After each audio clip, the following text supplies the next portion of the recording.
Hello my dears, today's video is kind of a bit of a piss take, to be honest. This video is not to be taken too seriously.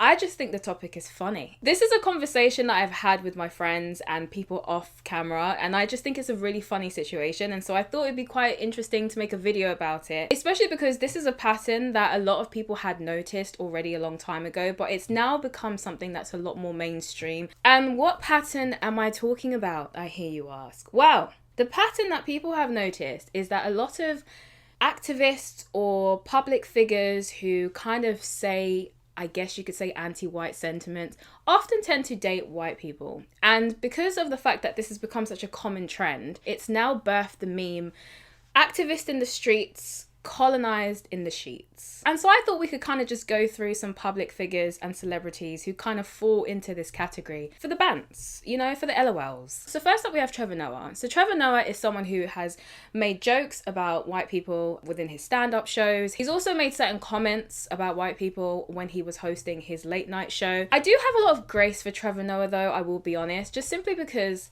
I can understand why Trevor Noah has the views he has about, you know, white people. I don't think he's racist towards them or anything like that, but I do think that he does. I think some of the negative views he has makes a lot of sense when you understand his background. He is someone who was born in South Africa during apartheid. Also, just in general, if you know anything about South Africa, racial tensions are quite an issue there. So I can understand why someone who comes from that background would be very seduced by American racial politics. So I have grace for Trevor Noah, I'll be honest. And I do like him as well. Like, even though I don't agree with all of his views, I think he's a very intelligent man.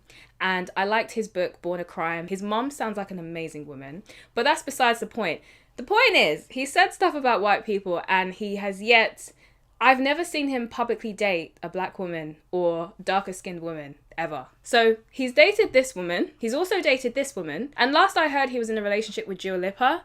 I have no idea what happened with that, whether they're still together or not. But it does seem as though his dating history, or at least his public dating history, is quite melanin deficient. Then we have Ash Sakar. Sorry, I'm a communist, you idiot. So Ash Sakar is someone who has made videos speaking out against white supremacy. And I remember watching her video where she spoke about trad wives, in which she said that the trad wife movement was rooted in white supremacy. Because of course, you know, if you're a woman who decides that you want to dedicate your life to your children and your family, then that's a white thing to do, I guess. Completely ignore the fact that this is kind of the cultural norm in many non-white countries, but that's besides the point. Now, some might say, well, they've seen some white supremacists upholding the trad wives movement, but does that make it then suddenly become a white supremacist movement? It's kind of like saying that if a white supremacist promotes drinking water, then you drinking water now makes that a white supremacist thing to do. I just don't understand the logic, but anyways, this is her husband. Then we have Adwoa Andoh. Now, Adwoa Andoh is a Bridgerton actress, and she went viral for saying that the royal family balcony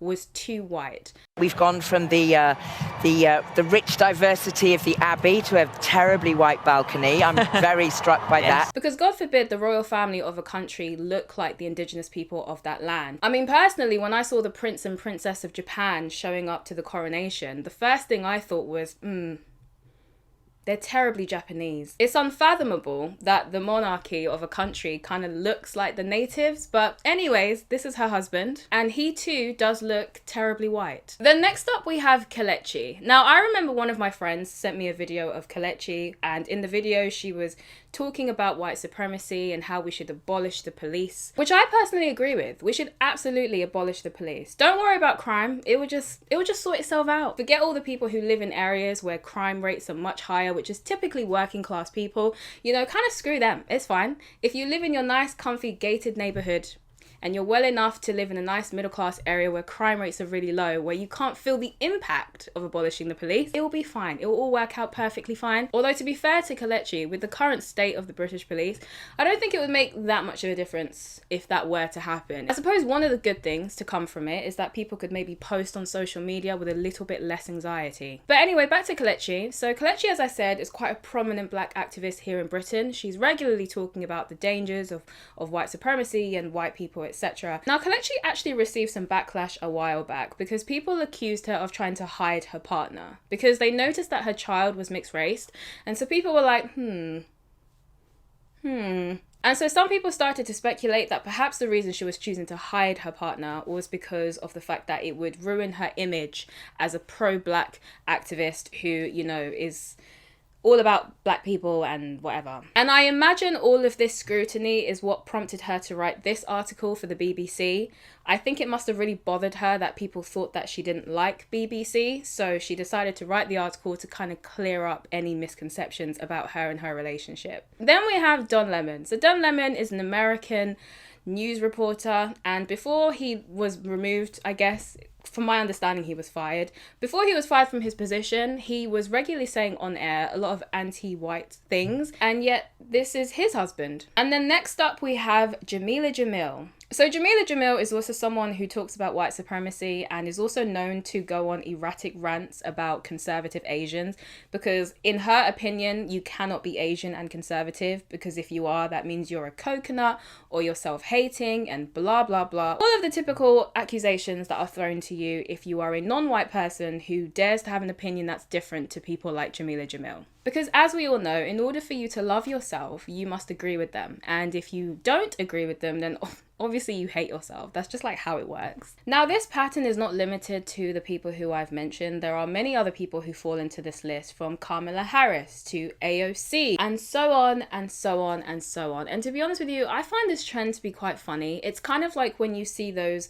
like really homophobic, hyper-religious people who behind closed doors are just raging homosexuals. It kind of gives the same kind of energy, you know. It's quite bizarre. It's very, very bizarre, but you know, it's a trend that people are noticing enough to turn it into a meme. And before anyone twists the point that I'm trying to make within this video, even though I haven't really tried to make one yet, but I'm getting there. Let me land. I am by no means saying that there's anything wrong with having an interracial relationship, okay? I don't share Dr. Umar's take on interracial dating, okay? Date whoever the hell you want, all right? The thing that I and many others find to be just quite bizarre is how you can publicly criticize one particular group of people, one particular racial group of people, to the point that some of these people do, and yet behind closed doors be dating them exclusively in many of these cases.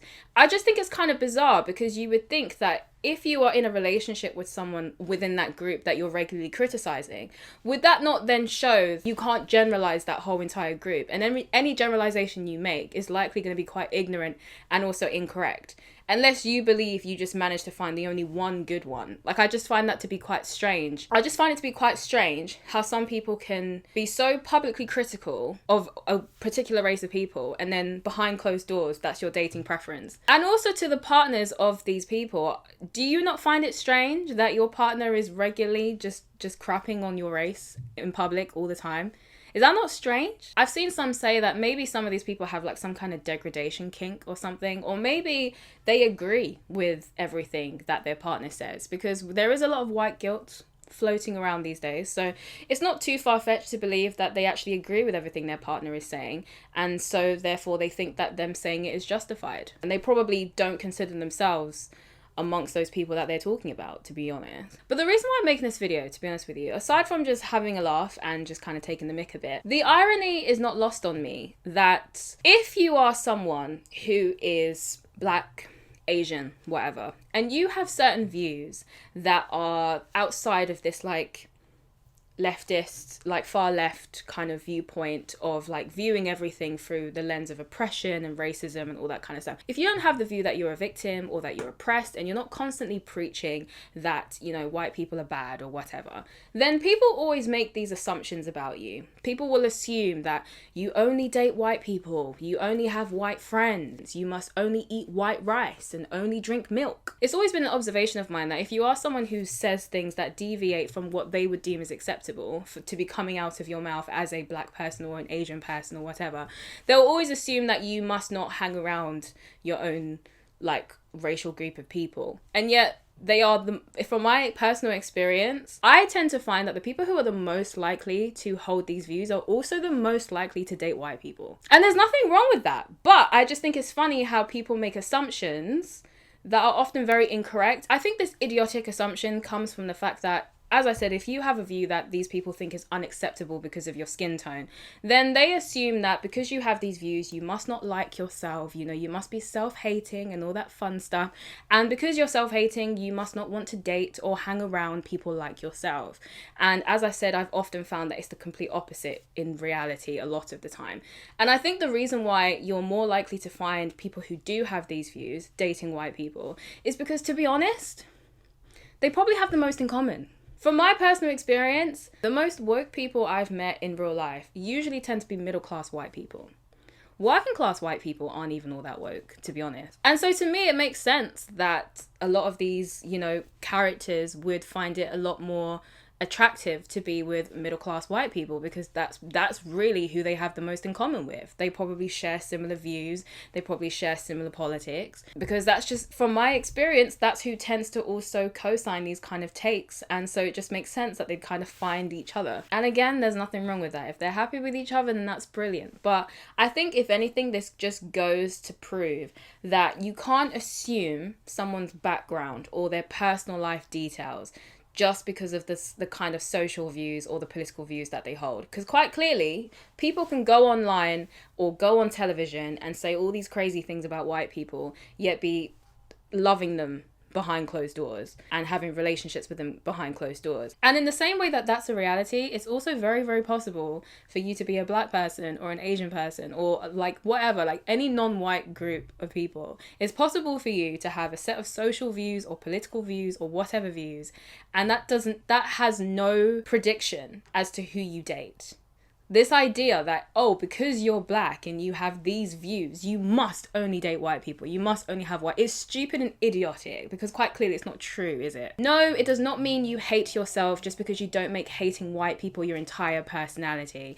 And no, just because someone preaches regularly about white supremacy and all this and all these negative things about white people, quite clearly doesn't mean that they're not willing to date them. So yeah, so I personally think it would make a lot of sense for people to stop making assumptions about people's personal lives or backgrounds. Just because they don't adhere to a certain set of views that you think they should have doesn't mean that they associate themselves with certain kinds of people or they only date or befriend certain types of people. I don't personally think that's too far-fetched of a concept to grasp, but some people are so ignorant and closed-minded that it just doesn't make sense to them. But anyway, that is the end of my little sassy TED talk. If you've enjoyed this video, you may as well like and subscribe. Thank you so much for giving me your time today, and I will see you in my next video.